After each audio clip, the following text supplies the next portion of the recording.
ಬಂಧುಗಳೇ ನಮಸ್ಕಾರ, ಹೇಗಿದ್ರೆ ನೀವೆಲ್ಲರೂ. ನಾನು ಸುಬ್ರಹ್ಮಣ್ಯ ಎಸ್ ಹಂಡಿಗೆ. ಬಂಧುಗಳೇ, ಕಾಲ ಎಷ್ಟು ಬೇಗ ಬದಲಾಗಬಿಡುತ್ತೆ ಅಂದ್ರೆ ಕೇವಲ ಒಂದೂವರೆ ತಿಂಗಳ ಹಿಂದೆ ಟಿಎಂಸಿಯ ಮಮತಾ ಬ್ಯಾನರ್ಜಿ ಪಶ್ಚಿಮ ಬಂಗಾಳದಲ್ಲಿ ಅಬ್ಬರಿಸಿ ಬೊಬ್ಬಿರುತ್ತಾ ಇದ್ರು. ಎಲ್ಲಿಯವರೆಗೆ ಅಂದ್ರೆ ಇನ್ನೂ ಒಂದಷ್ಟು ವರ್ಷಗಳ ಕಾಲ, ಸುದೀರ್ಘ ಅವಧಿಯವರೆಗೆ ನಾನೇ ಮುಖ್ಯಮಂತ್ರಿ ಆಗಿರ್ತೀನಿ ಎನ್ನುವಂತ ಹಂತಕ್ಕೆ. ಆದ್ರೆ ಇವತ್ತು ಪರಿಸ್ಥಿತಿ ಎಲ್ಲಿವರೆಗೆ ಬಂದಿದೆ ಅಂದ್ರೆ, ಒಂದು ಟಿಎಂಸಿ ಸೋತು ಸುಣ್ಣವಾಗಿದೆ, ಮಮತಾ ಬ್ಯಾನರ್ಜಿ ಅಧಿಕಾರವನ್ನ ಕಳ್ಕೊಂಡಿದ್ದಾರೆ, ಮುಖ್ಯಮಂತ್ರಿ ಹೋಗ್ಲಿ ಇವತ್ತು ಶಾಸಕಿಯೂ ಕೂಡ ಅಲ್ಲ. ಇದು ಒಂದು ಕಡೆಯಿಂದ. ಮತ್ತೊಂದು ಕಡೆಯಿಂದ ಮಮತಾ ಬ್ಯಾನರ್ಜಿ ಯಾರ್ಯಾರನ್ನ ಕರೆದು ಟಿಕೆಟ್ ಕೊಟ್ಟು ಗೆಲ್ಲಿಸ್ಕೊಂಡು ಬಂದಿದ್ರು ಅವರ ಹೆಸರಲ್ಲಿ ಅವರೆಲ್ಲರೂ ಕೂಡ ಒಬ್ಬೊಬ್ಬರಾಗಿ ಕೈ ಎತ್ತುತ್ತಾ ಇದ್ದಾರೆ. ಯಾರನ್ನ ಮಮತಾ ಬ್ಯಾನರ್ಜಿ ಅತಿಯಾಗಿ ನಂಬಿದ್ರು, ಉದಾಹರಣೆಗೆ ಸಯಾಮಿ ಘೋಷ್, ಮಮತಾ ಬ್ಯಾನರ್ಜಿಯನ್ನು ವಿಪರೀತವಾಗಿ ಸಮರ್ಥನೆ ಮಾಡಿಕೊಳ್ತಿದ್ದಂತ ಹೆಣ್ಣು ಮಗಳು, ವಯಸ್ಸು 33-34 ಅಷ್ಟೇ, ಚಿತ್ರನಟಿ ಆಗಿದ್ದಂಥವನು ಕರ್ಕೊಂಡು ಬಂದು ಟಿಕೆಟ್ ಕೊಟ್ಟು ಗೆಲ್ಸ್ಕೊಂಡು ಬಂದಿದ್ರು. ಇದೇ ಸಯಾಮಿ ಘೋಷ್ ಮೊನ್ನೆವರೆಗೂ ಕೂಡ ಮಮತಾ ಬ್ಯಾನರ್ಜಿಯನ್ನ ಬಹಳ ಗಟ್ಟಿಯಾಗಿ ಬೆಂಬಲಿಸ್ತಾ ಇದ್ರು. ಜೊತೆಗೆ ಕೇಂದ್ರ ಸರ್ಕಾರವನ್ನ ತರಾಟೆಗೆ ತೆಗೆದುಕೊಳ್ತಾ ಇದ್ರು. ರಾಘವ್ ಚಡ್ಡಾ ಆಪಿಂದ ಹೊರಗಡೆ ಹೋದಾಗ ನಾನು ಆ ರೀತಿಯಾಗಿ ಹೊರಗಡೆ ಹೋಗೋದಕ್ಕೆ ನಾನು ಚಡ್ಡಿಯಲ್ಲ ಎನ್ನುವಂತ ಸ್ಟೇಟ್ಮೆಂಟ್ ಅನ್ನ ಕೊಟ್ಟಿದ್ರು. ಆದ್ರೆ ಇವತ್ತು ನೋಡಿದ್ರೆ ಅವರು ಇದೀಗ ಬಂಡಾಯವನ್ನ ಎದ್ದು ಬಿಟ್ಟಿದ್ದಾರೆ. ಅಲ್ಲಿಯವರೆಗೆ ಮಮತಾ ಬ್ಯಾನರ್ಜಿ ನಂಬಿದಂಥವರು ಕೂಡ ಇದೀಗ ಮಮತಾ ಬ್ಯಾನರ್ಜಿಯಿಂದ ದೂರ ಆಗ್ತಾ ಇದ್ದಾರೆ. ಪರಿಸ್ಥಿತಿ ಈಗ ಯಾವ ಹಂತಕ್ಕೆ ಬಂದಿದೆ ಅಂದ್ರೆ, ಅವರ ಟಿಎಂಸಿ ಪಕ್ಷದ ಅಸ್ತಿತ್ವವನ್ನ ಉಳಿಸಿಕೊಳ್ಳಲಾಗದೆ ಒದ್ದಾಡುವಂತ ಪರಿಸ್ಥಿತಿ ಬಂದಿದೆ. ಅದರ ನಡುವೆ ಈಗ ಬರ್ತಿರುವಂತ ಒಂದು ಸಂಚಲನಕಾರಿ ಸುದ್ದಿ ಅಥವಾ ಬಹಳ ದೊಡ್ಡ ಮಟ್ಟಿಗಿನ ಬೆಳವಣಿಗೆ ಏನಪ್ಪಾ ಅಂದ್ರೆ, ಇದೇ ಮಮತಾ ಬ್ಯಾನರ್ಜಿ ಇದೀಗ, ಹಿಂದೆ ಅವರು ಕಾಂಗ್ರೆಸ್ ಪಕ್ಷದಲ್ಲೇ ಇದ್ದಿದ್ದು, ಇದೀಗ ಕಾಂಗ್ರೆಸ್ ಪಕ್ಷದ ಕಡೆಗೆ ಮುಖ ಮಾಡ್ತಾ ಇದ್ದಾರೆ. ಅಳಿದು ಉಳಿದ ಟಿಎಂಸಿ ಪಕ್ಷವನ್ನ ಕಾಂಗ್ರೆಸ್ನ ಜೊತೆಗೆ ಮರ್ಜ್ ಮಾಡ್ತಾ ಇದ್ದಾರೆ. ಅದಕ್ಕೆ ಸಂಬಂಧಪಟ್ಟಾಗಿ ಇವತ್ತು ಒಂದಷ್ಟು ಬೆಳವಣಿಗೆ ಆಗಿದೆ. ಒಂದು 3-4 ದಿನಗಳಿಂದ ಇದಕ್ಕೆ ಸಂಬಂಧಪಟ್ಟಾಗಿ ಊಹಾಪೋಹ ಇತ್ತು. ಇದೀಗ ಬಹುತೇಕ ಅದು ಕನ್ಫರ್ಮ್ ಅಥವಾ ಅಧಿಕೃತವಾಗುವ ಹಂತಕ್ಕೆ ಬಂದಿದೆ. ಇದರ ಬೆನ್ನಲ್ಲೇ ನಾಳೆ ಕಾಂಗ್ರೆಸ್ನ ಕಡೆಯಿಂದ ಒಂದು ತುರ್ತು ಸಭೆ ಅಥವಾ ಮೀಟಿಂಗ್ ಅನ್ನ ಕರೆಯಲಾಗಿದೆ. ಅಲ್ಲಿ ವಿಚಾರಕ್ಕೆ ಸಂಬಂಧಪಟ್ಟ ಹಾಗೆ ಅಂತಿಮ ನಿರ್ಧಾರವನ್ನ ತೆಗೆದುಕೊಳ್ಳುವಂತೆ ಎಲ್ಲಾ ಸಾಧ್ಯತೆಗಳು ಕೂಡ ಇದೆ. ಹಾಗಾದ್ರೆ ಏನೆಲ್ಲ ಬೆಳವಣಿಗೆ ಆಗ್ತದೆ, ಒಂದಷ್ಟು ವಿಚಾರವನ್ನ ಗಮನಿಸ್ತಾ ಹೋಗೋಣ. ಒಂದುಗಳೇ, ಟಿಎಂಸಿಗೆ ಮೊದಲ ಪೆಟ್ಟು ಬಿದ್ದಿದ್ದು ಎಲ್ಲಿಂದ ಅಂದ್ರೆ, ಅದು ಅಭಿಷೇಕ್ ಬ್ಯಾನರ್ಜಿಯ ವರ್ತನೆಯಿಂದಾಗಿ. ಮಮತಾ ಬ್ಯಾನರ್ಜಿಯ ಸೋದರಳಿಯ ವಿಪರೀತವಾದಂತಹ ಅವಕಾಶಗಳನ್ನು ಮಮತಾ ಬ್ಯಾನರ್ಜಿ ಕೊಡೋದಕ್ಕೆ ಶುರು ಮಾಡ್ಕೊಂಡ್ರು. ಅಭಿಷೇಕ್ ಬ್ಯಾನರ್ಜಿ ಸರ್ವಾಧಿಕಾರಿ ರೀತಿ ವರ್ತನೆ ತೋರೋದಕ್ಕೆ ಶುರು ಮಾಡ್ಕೊಂಡ್ರು. ಹೀಗಾಗಿ ಮೊದಲು ಸುವೇಂದು ಅಧಿಕಾರಿ ಟಿಎಂಸಿಗೆ ಕೈ ಕೊಟ್ಟರು. ಅದೇ ಸುವೇಂದು ಅಧಿಕಾರಿ ಇವತ್ತು ಬಿಜೆಪಿಯಲ್ಲಿ ಪಶ್ಚಿಮ ಬಂಗಾಳದ ಮುಖ್ಯಮಂತ್ರಿ ಆಗಿದ್ದಾರೆ. ಅದಾದ ಬಳಿಕ ಇತ್ತೀಚೆಗೆ ಇಡೀ ಟಿಎಂಸಿ ಪಕ್ಷದ ಬುಡವನ್ನೇ ಅಲ್ಲಾಡಿಸಿದ್ದು ಯಾವ್ದಪ್ಪ ಅಂದ್ರೆ, ಆರ್ಜಿಕರ್ ವೈದ್ಯಕೀಯ ಕಾಲೇಜಿನ ವಿದ್ಯಾರ್ಥಿಯ ಪ್ರಕರಣ. ಆ ಹೆಣ್ಮಗಳ ಮೇಲೆ ಅತ್ಯಂತ ಬರ್ಬರವಾದಂತಹ ಕೃತ್ಯ ನಡೆದ ಸಂದರ್ಭದಲ್ಲಿ ಮಮತಾ ಬ್ಯಾನರ್ಜಿ ಸರ್ಕಾರ ನಡೆದುಕೊಂಡಂತ ರೀತಿಗೆ ಸಂಬಂಧಪಟ್ಟಾಗ ಆಗ ವಿಪರೀತ ಜನಾಕ್ರೋಶ ವ್ಯಕ್ತವಾಯಿತು. ದೊಡ್ಡ ಮಟ್ಟಿಗೆಲ್ಲ ಆಂದೋಲನ, ಚಳುವಳಿ ಎಲ್ಲವೂ ಕೂಡ ಪಶ್ಚಿಮ ಬಂಗಾಳದಲ್ಲಿ ನಡೀತು. ಅದೊಂದು ಚಳುವಳಿ ಟಿಎಂಸಿಯ ಬುಡವನ್ನ ಆಗ್ಲೇ ಶೇಕ್ ಮಾಡಿಬಿಟ್ಟಿತ್ತು. ಆಗ್ಲೇ ಒಂದಷ್ಟು ಜನ ಭವಿಷ್ಯ ನೋಡಿದ್ರು, ಯಾಕೋ ಟಿಎಂಸಿ ಪಕ್ಷ ಸೋಲೋದು ಮಾತ್ರ ಅಲ್ಲ, ಅಸ್ತಿತ್ವವನ್ನು ಕಳ್ಕೊಳ್ಳುವ ಹಂತಕ್ಕೂ ಹೋಗಬಹುದು ಅಂತ ಹೇಳಿ. ಅದೇ ಪ್ರಕಾರವಾಗಿ ಚುನಾವಣೆ ನಡೀತು. ಚುನಾವಣೆಯಲ್ಲಿ ಟಿಎಂಸಿ 200ಕ್ಕಿಂತ ಅಧಿಕ ಸ್ಥಾನಗಳನ್ನು ಗೆಲ್ತಿದ್ದಂತ ಟಿಎಂಸಿ ಕೇವಲ 80 ಸ್ಥಾನಕ್ಕೆ ಸೀಮಿತಗೊಳ್ತು. ಅದಾದ ಬಳಿಕ ನಿಧಾನಕ್ಕೆ ಟಿಎಂಸಿಯಲ್ಲಿ ಒಂದಷ್ಟು ಬೆಳವಣಿಗೆ ಆಗೋದಕ್ಕೆ ಶುರುವಾಯಿತು. ಪ್ರಮುಖವಾಗಿ ಎಲ್ಲಿ ಅಂದ್ರೆ, ಮಮತಾ ಬ್ಯಾನರ್ಜಿ ಒಬ್ಬರನ್ನ ವಿಪಕ್ಷ ನಾಯಕನಾಗಿ ಆಯ್ಕೆ ಮಾಡಬೇಕು ಅಂತ ಅನ್ಕೊಂಡ್ರು. ಅದಕ್ಕೆ ಒಂದಷ್ಟು ಜನ ವಿರೋಧವನ್ನ ವ್ಯಕ್ತಪಡಿಸಿದ್ರು. ಅದಾದ ಬಳಿಕ ಶಾಸಕರ ಸಹಿ ಇದೆ ಅಂತೇಳಿ ಸ್ಪೀಕರ್ಗೆ ತೆಗೆದುಕೊಂಡು ಹೋಗಿ ಅಭಿಷೇಕ್ ಬ್ಯಾನರ್ಜಿ ಕೊಟ್ಟರು. ಆಗ ಒಂದಷ್ಟು ಶಾಸಕರು ರೆಬಲ್ ಆದ್ರು, ನಮ್ದಲ್ಲ ಅದು ಸಹಿ, ನಕಲಿ ಸಹಿ ಎನ್ನುವಂತಹ ರೀತಿಯಲ್ಲಿ. ಅದಾದ ಬಳಿಕ ಅಲ್ಲಿ ಒಂದಷ್ಟು ಬೆಳವಣಿಗೆ ಆಗೋದಕ್ಕೆ ಶುರುವಾಯಿತು. ಒಬ್ಬೊಬ್ಬರಾಗಿ ಶಾಸಕರು ಆ ರೆಬಲ್ ಬಣಕ್ಕೆ ಸೇರೋದಕ್ಕೆ ಶುರುವಾದ್ರು. ಮೊದಲು 2 ಶಾಸಕರನ್ನ ಸ್ವತಃ ಮಮತಾ ಬ್ಯಾನರ್ಜಿ ಉಚ್ಚಾಟನೆ ಮಾಡಿದ್ರು. ಆದ್ರೆ ಅದಾದ ಬಳಿಕ ನೋಡ್ತಾ ಹೋದ್ರೆ ಉಳಿದಂತ ಶಾಸಕರು, ಆ ಉಚ್ಚಾಟನೆಗೊಂಡಂತ ಶಾಸಕರ ಬೆನ್ನ ಹಿಂದೆ ಹೋಗೋದಕ್ಕೆ ಶುರು ಮಾಡ್ಕೊಂಡ್ರು. ನೋಡ್ತಾ 58, 59, 60, ಇವತ್ತು ನೋಡಿದ್ರೆ 80ರಲ್ಲಿ 64 ಶಾಸಕರು ಬಂಡಾಯ ಎದ್ದಿದ್ದಾರೆ. ಅವ್ರು ಹೇಳ್ತಿದ್ದಾರೆ, ನಮ್ಮದೇ ಇದು ಟಿಎಂಸಿ, ನಮ್ಮದೇ ಒರಿಜಿನಲ್ ಟಿಎಂಸಿ ಅಂತ ಹೇಳಿ. ಇದು ಒಂದು ಪೆಟ್ಟು. ಅದಾದ ಬಳಿಕ ಇದ್ದಿದ್ದು 29 ಸಂಸದರು ಟಿಎಂಸಿಯ ಕಡೆಯಿಂದ. 29 ಸಂಸದರಲ್ಲಿ ಈಗ 19 ಮಂದಿ ಸಂಸದರು ರೆಬಲ್ ಆಗಿದ್ದಾರೆ. ಅವರು ತಮ್ಮದೇ ಆದಂತಹ ಪ್ರತ್ಯೇಕವಾದಂತಹ ಒಂದು ಬ್ಲಾಕ್ ಅನ್ನ ಮಾಡಿಕೊಂಡು ಬಿಜೆಪಿಗೆ ಬೆಂಬಲ ಕೊಟ್ಟಿದ್ದಾರೆ, ಎನ್ಡಿಎಗೆ ಬೆಂಬಲ ಕೊಟ್ಟಿದ್ದಾರೆ. ಈ ಮಮತಾ ಬ್ಯಾನರ್ಜಿ ಸಂಬಂಧ ಇಲ್ದವರಿಗೆಲ್ಲ ಟಿಕೆಟ್ ಕೊಟ್ಟಿದ್ರು. ಯೂಸುಫ್ ಪಠಾಣ್, ಗುಜರಾತ್ ಮೂಲ, ಅವರು ಕರ್ಕೊಂಡು ಬಂದು ಟಿಕೆಟ್ ಕೊಟ್ಟಿದ್ರು. ಕ್ರಿಕೆಟರ್ ಯೂಸುಫ್ ಪಠಾಣ್, ಅವರು ಕೈ ಎತ್ತಾಗಿದೆ. ಶತ್ರುಘ್ನ ಸಿನ್ಹಾ, ಸಿನಿಮಾ ನಟ, ಅವರು ಕೈ ಎತ್ತಿ ಆಗಿದೆ. ಸಯಾಮಿ ಘೋಷ್ ಆಗ್ಲೇ ಹೇಳಿದ್ನಲ್ಲ, ಅವರು ಕೂಡ ಕೈ ಎತ್ತಿ ಆಗಿದೆ. ಇನ್ನು ಯಾರ್ಯಾರಿಗೆ ಕೊಟ್ಟಿದ್ರು ಅವರೆಲ್ಲರೂ ಕೂಡ ಜೈ ಜೈ ಜೈ ಅಂತ ಹೊರಗಡೆ ಹೋಗ್ತಿದ್ದಾರೆ. 29 ಸಂಸದರಲ್ಲಿ 19 ಮಂದಿ ಪಕ್ಷಾಂತರ ನಿಷೇಧ ಕಾಯ್ದೆ ಅನ್ವಯ ಆಗಬಾರ್ದು ಅಂತ ಹೇಳಿ 19 ಮಂದಿಯನ್ನ ಮಾಡಿಕೊಳ್ಳುವಲ್ಲಿ ಯಶಸ್ವಿಯಾಗಿ ಅವರು ಪ್ರತ್ಯೇಕವಾದಂತ ಒಂದು ಬ್ಲಾಕ್ ಅನ್ನ ಮಾಡ್ಕೊಂಡಿದ್ದಾರೆ. ಇನ್ನು ರಾಜ್ಯಸಭಾ ಸಂಸದರಿದ್ದ 12, ಅದರಲ್ಲಿ ಇವತ್ತಿಬ್ರು ಕೈ ಕೊಟ್ಟಿದ್ದಾರೆ. ಇನ್ನು ನಾಳೆ ಆಗೋಷ್ಟೊತ್ತಿಗೆ ಎಷ್ಟಾಗುತ್ತೋ ಗೊತ್ತಿಲ್ಲ. ಈ ರೀತಿಯ ಒಂದು ಕಡೆಯಿಂದ ಹಂತವಾಗಿ ಪಕ್ಷ ಅಸ್ತಿತ್ವವನ್ನೇ ಕಳೆದುಕೊಳ್ತಾ ಇದೆ. ಮತ್ತೊಂದು ಕಡೆಯಿಂದ ಏನಾಗಬಿಟ್ಟಿದೆ ಅಂದ್ರೆ ಈ ಅಭಿಷೇಕ್ ಬ್ಯಾನರ್ಜಿ ಮೇಲೆ ಹಲ್ಲೆ ಆಯ್ತಲ್ಲ, ಅದಾದ ಬಳಿಕ ಉಳಿದಂತವರಿಗೂ ಕೂಡ ಭಯ ಶುರುವಾಗ್ಬಿಟ್ಟಿದೆ. ಹೊರಗಡೆ ಹೋದ್ರೆ ಯಾರು ನಮಗೆ ಹೊಡಿತಾರೋ ಏನ್ ಮಾಡ್ತಾರೋ ಎನ್ನುವ ರೀತಿಯಲ್ಲಿ. ಮತ್ತೊಂದು ಕಡೆಯಿಂದ ಹಳೆಯ ಒಂದಷ್ಟು ಪ್ರಕರಣಗಳನ್ನು ಇದೀಗ ಬಿಜೆಪಿ ಕೆದಕುವಂತ ಕೆಲಸವನ್ನ ಮಾಡ್ತಾ ಇದೆ. ನಿನ್ನೆ ತಾನೇ ಮಮತಾ ಬ್ಯಾನರ್ಜಿ ಮನೆಯ ಮೇಲೆ ಸಿಐಡಿ ರೇಡ್ ಕೂಡ ಆಗಿತ್ತು, ನಕಲಿ ಸಹಿ ಪ್ರಕರಣಕ್ಕೆ ಸಂಬಂಧಪಟ್ಟ ಹಾಗೆ. ಇನ್ನೊಂದು ಕಡೆಯಿಂದ ಅಭಿಷೇಕ್ ಬ್ಯಾನರ್ಜಿಗೆ ಸಮನ್ಸ್ ಅನ್ನು ಕೊಡಲಾಗಿದೆ.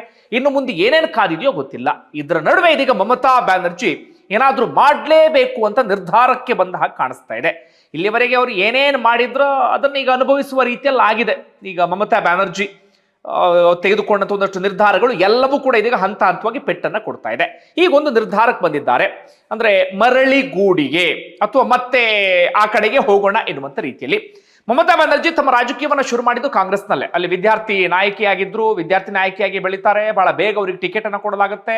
ಅಲ್ಲಿ ಹಂತ ಹಂತವಾಗಿ ಗೆದ್ದು ಬರ್ತಾರೆ. PV ನರಸಿಂಹರಾವ್ ಸರ್ಕಾರದಲ್ಲಿ ಮಿನಿಸ್ಟರ್ ಆಗಿಯೂ ಕೂಡ ಇರ್ತಾರೆ. ಅದಾದ ಬಳಿಕ 98ರಲ್ಲಿ ಕಮ್ಯುನಿಸ್ಟರ ವಿರುದ್ಧವಾಗಿ ಕಾಂಗ್ರೆಸ್ ನಿಲುವನ್ನ ತಾಳ್ತಿಲ್ಲ ಅಂತ ಹೇಳಿ ಕಾಂಗ್ರೆಸ್ ವಿರುದ್ಧ ಬಂಡಾಯ ಎದ್ದು ಹೊರಗಡೆ ಬಂದು TMC ಎನ್ನುವಂತ ಪಕ್ಷವನ್ನು ಹುಟ್ಟಾಕ್ತಾರೆ. 98ರಲ್ಲಿ ಆರಂಭದಲ್ಲಿ NDAಗೆ ಬೆಂಬಲ ಕೊಟ್ಟಿರ್ತಾರೆ ವಾಜಪೇಯಿ ಕಾಲದಲ್ಲಿ. ಅದಾದ ಬಳಿಕ UPA ಜೊತೆಗೆ ಹೋಗ್ತಾರೆ. ಇಂಥದ್ದೆಲ್ಲವೂ ಕೂಡ ಆಗ್ತಿತ್ತು. 2011ರಿಂದ 15 ವರ್ಷಗಳ ಕಾಲ ಪಶ್ಚಿಮ ಬಂಗಾಳದಲ್ಲಿ ಮುಖ್ಯಮಂತ್ರಿಯಾಗಿ ಅಧಿಕಾರದಲ್ಲಿ ಇದ್ದರು. ಈಗ ಏನಾಗಿದೆ ಅಂದ್ರೆ, ಮೊದಲನೇದಾಗಿ ಮಮತಾ ಬ್ಯಾನರ್ಜಿ ಸೋನಿಯಾ ಗಾಂಧಿ ಜೊತೆಗೆ ಒಂದು ಸುದೀರ್ಘವಾದಂತ ಮೀಟಿಂಗ್ ಅನ್ನ ಮಾಡಿದ್ರು. ಅವರಿಬ್ಬರ ಜೊತೆಗೆ ಒಂದು ಒಳ್ಳೆ ಬಾಂಡಿಂಗ್ ಇದೆ, ಹಿಂದಿನಿಂದಲೂ ಕೂಡ ಒಳ್ಳೆ ಸಂಬಂಧ ಇದೆ. ಇದರ ಆಧಾರದ ಮೇಲೆ ಅವರಿಬ್ಬರು ಸುದೀರ್ಘವಾದಂತ ಒಂದು ಮೀಟಿಂಗ್ ಅನ್ನ ಮಾಡಿದ್ರು. ಇವತ್ತು ಅಭಿಷೇಕ್ ಬ್ಯಾನರ್ಜಿ ರಾಹುಲ್ ಗಾಂಧಿಯನ್ನ ಭೇಟಿಯಾಗಿ 90 ನಿಮಿಷಗಳ ಕಾಲ ಮಾತುಕತೆ ನಡೆಸಿದ್ದಾರೆ. ಅಲ್ಲಿ ಸ್ವತಃ ಮಮತಾ ಬ್ಯಾನರ್ಜಿಯ TMC ಪಕ್ಷವನ್ನ ವಿಲೀನ ಮಾಡುವುದಕ್ಕೆ ಸಂಬಂಧಪಟ್ಟ ಹಾಗೆ ಒಂದು ಪ್ರಸ್ತಾವನೆಯನ್ನ ಮುಂದಿಟ್ಟಿದ್ದಾರಂತೆ. ಅದಕ್ಕೆ ಅವ್ರು ಕೇಳಿದ್ದೇನಪ್ಪ ಅಂದ್ರೆ, ನಾನೀಗ ದೆಹಲಿ ರಾಜಕಾರಣಕ್ಕೆ ಬರ್ತೀನಿ ಎನ್ನುವಂತ ರೀತಿಯಲ್ಲಿ. ಯಾವುದೋ ಒಂದು ಲೋಕಸಭಾ ಕ್ಷೇತ್ರ ಖಾಲಿ ಇದೆ, ಅಲ್ಲಿ ಸಂಸದರು ತೀರ್ಕೊಂಡಿದ್ರು, ಅಲ್ಲಿ ಸ್ಪರ್ಧೆಯನ್ನ ಮಾಡಿ ಇಲ್ಲಿಗೆ ಬರುವಂತ ಪ್ಲಾನ್ ಅನ್ನ ಮಾಡ್ತಿದ್ದಾರೆ ಕಾಂಗ್ರೆಸ್ನ ಟಿಕೆಟ್ನ ಮೂಲಕ ಮಮತಾ ಬ್ಯಾನರ್ಜಿ. ಅದಕ್ಕೆ ಅವರು ಕೇಳಿರೋದೇನಪ್ಪಾ ಅಂದ್ರೆ, ನನ್ನನ್ನು AICC ಉಪಾಧ್ಯಕ್ಷೆಯಾಗಿ ಮಾಡಬೇಕು ಎನ್ನುವ ರೀತಿಯಲ್ಲಿ. ಹಾಗೆ ತನ್ನ ಸೋದರಳಿಯ ಅಭಿಷೇಕ್ ಬ್ಯಾನರ್ಜಿಗೆ AICC ಕಾರ್ಯದರ್ಶಿಯೋ ಹೀಗೆ ಒಂದು ಪ್ರಧಾನ ಕಾರ್ಯದರ್ಶಿ ಆ ಪ್ರಮುಖ ಹುದ್ದೆಯನ್ನ ಕೊಡಬೇಕು ಎನ್ನುವ ರೀತಿಯಲ್ಲಿ ಕೇಳಿದ್ದಾರಂತೆ. ಇದಕ್ಕೆ ಸಂಬಂಧಪಟ್ಟಾಗಿ ಇವತ್ತು ಸಾಕಷ್ಟು ಬೆಳವಣಿಗೆ ಆಗಿದೆ. ಕಾಂಗ್ರೆಸ್ನ ಕಡೆಯಿಂದಲೂ ಕೂಡ ಒಂದು ಹಂತಕ್ಕೆ ಒಪ್ಪಿಗೆ ಸಿಕ್ಕಿದೆಯಂತೆ. ಕಾರಣ ಕಾಂಗ್ರೆಸ್ಗೂ ಲಾಭ ಇದೆ, ಅದೇನು ಅಂತ ಎಕ್ಸ್ಪ್ಲೇನ್ ಮಾಡ್ತಾ ಹೋಗ್ತೀನಿ. ಇಷ್ಟ ಆಗಿದೆ. ನಾಳೆ ಇಂದಿರಾ ಭವನದಲ್ಲಿ ಇದೇ ವಿಚಾರಕ್ಕೆ ಸಂಬಂಧಪಟ್ಟ ಒಂದು ತುರ್ತು ಮೀಟಿಂಗ್ ಅನ್ನು ಕರೆಯಲಾಗಿದೆ. ಬಹುತೇಕ ಎಲ್ಲ ರಾಜ್ಯದ ಅಧ್ಯಕ್ಷರನ್ನು ಕೂಡ ಕರೆಯಲಾಗಿದೆ. ಅವ್ರ ಮುಂದೆ ಈ ಪ್ರಸ್ತಾವನೆಯನ್ನು ಮುಂದಿಟ್ಟು ಅವರ ಅಭಿಪ್ರಾಯವನ್ನು ಕೂಡ ಕೇಳಲಾಗುತ್ತೆ ಅಂತ ಕಾಣುತ್ತೆ. ಹೆಚ್ಚು ಕಡಿಮೆ ಒಂದು 2-3 ದಿನಗಳಲ್ಲಿ ಇದಕ್ಕೆ ಸಂಬಂಧಪಟ್ಟ ಹಾಗೆ ಅಧಿಕೃತವಾದಂತ ಘೋಷಣೆ ಆಗಬಹುದು. ಯಾಕೆ ಮಮತಾ ಬ್ಯಾನರ್ಜಿಗೆ ಇಂಥ ಪರಿಸ್ಥಿತಿ ಬಂತು? ಒಂದು, ಅವರೀಗ ಪಕ್ಷದ ಅಸ್ತಿತ್ವವನ್ನೇ ಉಳಿಸ್ಕೊಳ್ಳೋದಕ್ಕೆ ಹೆಣಗಾಡುವಂತ ಪರಿಸ್ಥಿತಿ ಎದುರಾಗ್ಬಿಟ್ಟಿದೆ. ಈಗ ಏನಾಗಿದೆ ಅಂದ್ರೆ, ಒಬ್ಬೊಬ್ಬರೇ ಶಾಸಕರು ಸಂಸದರು ಎಲ್ಲರೂ ಕೂಡ ಕೈ ಕೊಡ್ತಾ ಇದ್ದಾರಲ್ಲ. ಈಗ ಕಾಂಗ್ರೆಸ್ನ ಜೊತೆಗೆ ಮರ್ಜ್ ಆದ್ರು ಅಂತ ಆದ್ರೆ ಉಳಿದ ಸಂಸದರು ಶಾಸಕರನ್ನ ಉಳಿಸಿಕೊಳ್ಳಬಹುದು. ಕಾರಣ ಅವ್ರ ಜೊತೆಗೆ ಮರ್ಜ್ ಆದಂತ ಸಂದರ್ಭದಲ್ಲಿ ಪಕ್ಷಾಂತರ ನಿಷೇಧ ಕಾಯ್ದೆ ಅನ್ವಯ ಆಗತ್ತೆ. ಆಗ ಉಳಿದಂತವರಿಗೆ ಪಕ್ಷದಿಂದ ಬಿಟ್ಟು ಹೋಗೋದು ಸ್ವಲ್ಪ ಮಟ್ಟಿಗೆ ಸಮಸ್ಯೆ ಆಗಬಹುದು ಎನ್ನುವಂತ ರೀತಿಯಲ್ಲಿ. ಮತ್ತೊಂದು, ಈಗ ಪಕ್ಷದ ಪರಿಸ್ಥಿತಿ ಎಲ್ಲಿವರೆಗೆ ಬಂದ್ರೆ ಕಂಪ್ಲೀಟ್ ವಾಶ್ಔಟ್ ಆಗುವ ಹಂತಕ್ಕೆ, ಯಾವುದೇ ಅಸ್ತಿತ್ವವೂ ಇಲ್ಲ ಎನ್ನುವ ಹಂತಕ್ಕೆ ಬಂದ್ಬಿಟ್ಟಿದೆ. ಈ ಪಶ್ಚಿಮ ಬಂಗಾಳದ ಒಂಥರ ಹಂಗೆ ಆಗ್ಬಿಡುತ್ತೆ. ಮುಂಚೆ ಕಾಂಗ್ರೆಸ್ ಇತ್ತು, ಕಮ್ಯುನಿಸ್ಟರ್ ಬಂದ್ಮೇಲೆ ಅವ್ರು ಹೋದ್ರು, ಕಮ್ಯುನಿಸ್ಟರ್ ಇದ್ರು 34 ವರ್ಷ, ಅವ್ರು ಬಂದ TMC ಬಂದ್ಮೇಲೆ ಅವ್ರು ಹೋದ್ರು. ಈಗ TMC ಪರಿಸ್ಥಿತಿಯು ಕೂಡ ಹಾಗೆ ಆಗಿದೆ. ಅಲ್ಲಿ ಗೆದ್ದಂತವರೆಲ್ಲರೂ ಕೂಡ ಗಾಳಿ ಬಂದ್ ಕಡೆ ತೂರ್ಕು ಅಂತ ಹೇಳಿ ಆ ಕಡೆ ಹೋಗ್ತಾ ಇದ್ದಾರೆ. ಹೀಗಾಗಿ ಪಕ್ಷದ ಅಸ್ತಿತ್ವವನ್ನು ಉಳಿಸ್ಕೊಳ್ಳೋದಕ್ಕೆ ಮಮತಾ ಬ್ಯಾನರ್ಜಿಗೆ ಇದು ತೀರಾ ಅನಿವಾರ್ಯ ಆಗಿದೆ. ಮತ್ತೊಂದು, ಲೀಗಲ್ ಫೈಟ್ ವಿಚಾರಕ್ಕೆ ಈಗಾಗಲೇ ಅವ್ರ ಮೇಲೆ ಇರುವಂತಹ ಒಂದಷ್ಟು ಹಳೆ ಪ್ರಕರಣಗಳನ್ನ ಕೆದಕಲಾಗ್ತಾ ಇದೆ. ಈಗ ಕಾಂಗ್ರೆಸ್ ಜೊತೆಗೆ ಮರ್ಜ್ ಆದ್ರೆ ಕಾಂಗ್ರೆಸ್ ಅವರ ಬೆಂಬಲಕ್ಕೆ ನಿಲ್ಲುತ್ತೆ ಎನ್ನುವಂತ ರೀತಿಯಲ್ಲೂ ಕೂಡ ಮಮತಾ ಬ್ಯಾನರ್ಜಿ ಭಾವಿಸಿದ್ದಾರೆ. ಈ ಕಾಂಗ್ರೆಸ್ ಜೊತೆಗೂ ಮರ್ಜ್ ಆಗದೇ ಇದ್ದರೆ TMC ಕಂಪ್ಲೀಟ್ ವಾಶ್ಔಟ್ ಆಗುತ್ತೆ. ಮಮತಾ ಬ್ಯಾನರ್ಜಿ ತಮ್ಮ ಅಸ್ತಿತ್ವವನ್ನು ಕಳೆದುಕೊಳ್ತಾರೆ. ಏನು ಮಾಡೋದಕ್ಕೆ ಆಗದಂತ ಪರಿಸ್ಥಿತಿ ನಿರ್ಮಾಣ ಆಗ್ಬಹುದು. ಕಾಂಗ್ರೆಸ್ಸಿಗೆ ಏನ್ ಲಾಭ? ಕಾಂಗ್ರೆಸ್ಸಿಗೆ ಅಂದ್ರೆ ಇಲ್ಲಿಯವರೆಗೆ TMC ಜೊತೆಗೆ ಒಂದು ಫೈಟ್ ಮಾಡ್ಕೊಂಡೇ ಬಂದಿದ್ರು. ವಿಶೇಷವಾಗಿ ಪಶ್ಚಿಮ ಬಂಗಾಳದಲ್ಲಿ ಕಾಂಗ್ರೆಸ್ನ ಪ್ರಮುಖ ನಾಯಕರಂದ್ರೆ ಅಧೀರ್ ರಂಜನ್ ಚೌಧರಿ ಮಮತಾ ಬ್ಯಾನರ್ಜಿ ವಿರುದ್ಧ ದೊಡ್ಡ ಮಟ್ಟಿಗೆ ವಾಗ್ದಾಳಿ ನಡೆಸ್ಕೊಂಡು ಬಂದಂತವ್ರು. 5 ಬಾರಿ ಸಂಸದರಾಗಿದ್ದಂಥವ್ರು. ಕಳೆದ ಬಾರಿ ಯೂಸುಫ್ ಪಠಾಣ್ ಕರ್ಕೊಂಡು ಬಂದು ಅಧೀರ್ ರಂಜನ್ ಚೌಧರಿ ಸೋಲಿಸುವಲ್ಲಿ ಮಮತಾ ಬ್ಯಾನರ್ಜಿ ಯಶಸ್ವಿಯಾಗಿ ಬಿಟ್ಟಿದ್ರು. ಈಗ ಅಂತ ಪರಿಸ್ಥಿತಿ ಇತ್ತು ಪಶ್ಚಿಮ ಬಂಗಾಳದಲ್ಲಿ, ಕಾಂಗ್ರೆಸ್ ವರ್ಸಸ್ TMC ಎನ್ನುವಂತ ರೀತಿಯಲ್ಲಿ. ಆದ್ರೆ ಈಗ ಕಾಂಗ್ರೆಸ್ಗೂ ಕೂಡ ಪಶ್ಚಿಮ ಬಂಗಾಳದಲ್ಲಿ ಹೇಳಿಕೊಳ್ಳುವಂತ ಅಸ್ತಿತ್ವ ಅಂತದ್ದೇನು ಕೂಡ ಇಲ್ಲ. ಪಶ್ಚಿಮ ಬಂಗಾಳದಲ್ಲಿ ಸಾಕಷ್ಟು ಮುಸ್ಲಿಂ ಬಾಹುಳ್ಯ ಇರುವಂತ ಕ್ಷೇತ್ರಗಳಿದ್ದಾವೆ. ಅವರೆಲ್ಲರೂ ಕೂಡ ಬಿಜೆಪಿ ಕಡೆಗೆ ಹೋಗದಿದ್ದ ಸಂದರ್ಭದಲ್ಲಿ TMC ಜೊತೆಗೆ ಅವರೆಲ್ಲರೂ ಕೂಡ ಹೋಗ್ತಾ ಇದ್ದಿದ್ದು. ಕಾಂಗ್ರೆಸ್ ಕಡೆಗೆ ಅವರು ಬರ್ತಾ ಇರಲಿಲ್ಲ. ಈಗ ಕಾಂಗ್ರೆಸ್ನ ಪ್ಲಾನ್ ಏನಪ್ಪಾ ಅಂದ್ರೆ, ಈಗ TMC ಇಂದ ದೂರ ಆಗ್ತಿರುವಂತ, ಇಲ್ಲಿವರೆಗೆ TMC ವೋಟ್ ಬ್ಯಾಂಕ್ ಅಂತ ಕರೆಸಿಕೊಳ್ತಾ ಇದ್ದಂತ, ಆದ್ರೆ ಈಗ TMC ಇಂದ ದೂರ ಆಗ್ತಿರುವಂತ ಮತಗಳನ್ನ ತನ್ನ ಕಡೆಗೆ ಸೆಳೆದುಕೊಳ್ಳೋದು ಅಂತ. ತನ್ನದೇ ಆದಂತ ಒಂದು ಹಂತದ ಶಕ್ತಿ ಇದೆಯಲ್ಲ ಈಗ ಕಾಂಗ್ರೆಸ್ಗೆ. ಈಗ ಮಮತಾ ಬ್ಯಾನರ್ಜಿಯನ್ನು ಪಕ್ಷಕ್ಕೆ ಸೇರಿಸಿಕೊಂಡ್ರೆ ಅಥವಾ ಅವರ ಉಳಿದಂತ TMC ವಿಲೀನ ಮಾಡಿಕೊಂಡ್ರೆ ಈಗ ಅವೆಲ್ಲವೂ ಕೂಡ ಕಾಂಗ್ರೆಸ್ಗೆ ಬರಬಹುದು ಅಂತ. ಈಗ ಪಶ್ಚಿಮ ಬಂಗಾಳದಲ್ಲಿ ಕಾಂಗ್ರೆಸ್ ಜೀವವನ್ನೇ ಕಳ್ಕೊಂಡು ಬಿಟ್ಟಿದೆಯಲ್ಲ, ಅಸ್ತಿತ್ವವನ್ನೇ ಕಳ್ಕೊಂಡು ಬಿಟ್ಟಿದೆಯಲ್ಲ. ಈಗ ಮಮತಾ ಬ್ಯಾನರ್ಜಿಯನ್ನ ಸೇರ್ಪಡೆ ಮಾಡಿಕೊಳ್ಳುವ ಮೂಲಕ ತನ್ನ ಜೀವವನ್ನ ಮತ್ತೊಮ್ಮೆ ಪಡೆದುಕೊಳ್ಳುವಂತ ಪ್ಲಾನ್ ಅಥವಾ ತನ್ನ ಅಸ್ತಿತ್ವವನ್ನ ಮರುನಿರ್ಮಾಣ ಮಾಡಿಕೊಳ್ಳುವಂತ ಪ್ಲಾನ್ ಅಲ್ಲಿ ಕಾಂಗ್ರೆಸ್ ಇದೆ. ಅದರಲ್ಲೂ ಕೂಡ ಪ್ರಮುಖವಾಗಿ ಕಾಂಗ್ರೆಸ್ ಕಣ್ಣಿಟ್ಟಿರೋದು ಮುಸ್ಲಿಂ ಬಾಹುಳ್ಯ ಇರುವಂತ ಕ್ಷೇತ್ರಗಳು, ಅಲ್ಲಿಯ ಮತಗಳು ದಂಡಿಯಾಗಿ ನನಗೆ ಮುಂದಿನ ದಿನಗಳಲ್ಲಿ ಬರಬಹುದು ಎನ್ನುವಂತ ರೀತಿಯಲ್ಲಿ. ಹೀಗಾಗಿ ಇದು ಕಾಂಗ್ರೆಸ್ಗೂ ಅನಿವಾರ್ಯ ಆಗಿದೆ ಒಂದು ರೀತಿಯಲ್ಲಿ ಪಶ್ಚಿಮ ಬಂಗಾಳದಲ್ಲಿ ಕಾಂಗ್ರೆಸ್ ಪುಟಿದೆ ಹೇಳೋದಕ್ಕೆ. ಇನ್ನು ಮಮತಾ ಬ್ಯಾನರ್ಜಿಗೆ ಪಕ್ಷದ ಅಸ್ತಿತ್ವವನ್ನು ಉಳಿಸಿಕೊಳ್ಳೋದಕ್ಕೆ ಮಮತಾ ಬ್ಯಾನರ್ಜಿಗೂ ಕೂಡ ಇದು ಅನಿವಾರ್ಯ ಆಗಿದೆ. ಇನ್ನು ಬಿಜೆಪಿ ಇದನ್ನ ಬಯಸಿರ್ಲಿಲ್ಲ. ಬಿಜೆಪಿಗೆ ಅಲ್ಲಿ ಟಿಎಂಸಿ ಇರಬೇಕಿತ್ತು. ಟಿಎಂಸಿ ಕಂಪ್ಲೀಟ್ ವಾಶ್ಔಟ್ ಮಾಡೋದು ಕೂಡ ಬಿಜೆಪಿ ಲೆಕ್ಕಾಚಾರ ಅಲ್ಲ. ಯಾಕಂದ್ರೆ ಬಿಜೆಪಿ ಬಹಳ ಚೆನ್ನಾಗಿ ಗೊತ್ತು, ಟಿಎಂಸಿ ಅಲ್ಲಿ ಅಸ್ತಿತ್ವವನ್ನೇ ಕಳ್ಕೊಂಡು ಬಿಟ್ರೆ ಅಲ್ಲಿ ಕಾಂಗ್ರೆಸ್ ಮತ್ತೊಮ್ಮೆ ಪುಟಿದೆ ಹೇಳುತ್ತೆ, ಕಮ್ಯುನಿಸ್ಟರು ಮತ್ತೊಮ್ಮೆ ಪುಟಿದೆ ಹೇಳ್ತಾರೆ ಅಂತ ಹೇಳಿ. ಹೀಗಾಗಿ ಮುಂದಿನ ರಾಜಕೀಯ ಲೆಕ್ಕಾಚಾರ ಬೆಳವಣಿಗೆ ಏನಾಗುತ್ತೆ ಸಹಜವಾಗಿ ಎಲ್ರಿಗೂ ಕೂಡ ಕುತೂಹಲ ಇದೆ. ಬಂಧುಗಳೇ, ಒಟ್ಟಾರೆ ನಿಮ್ಗೆ ಏನಿಸ್ತದೆ ಕಮೆಂಟ್ ಬಾಕ್ಸ್ ಅಲ್ಲಿ ಮೆನ್ಷನ್ ಮಾಡಿ. ಧನ್ಯವಾದ.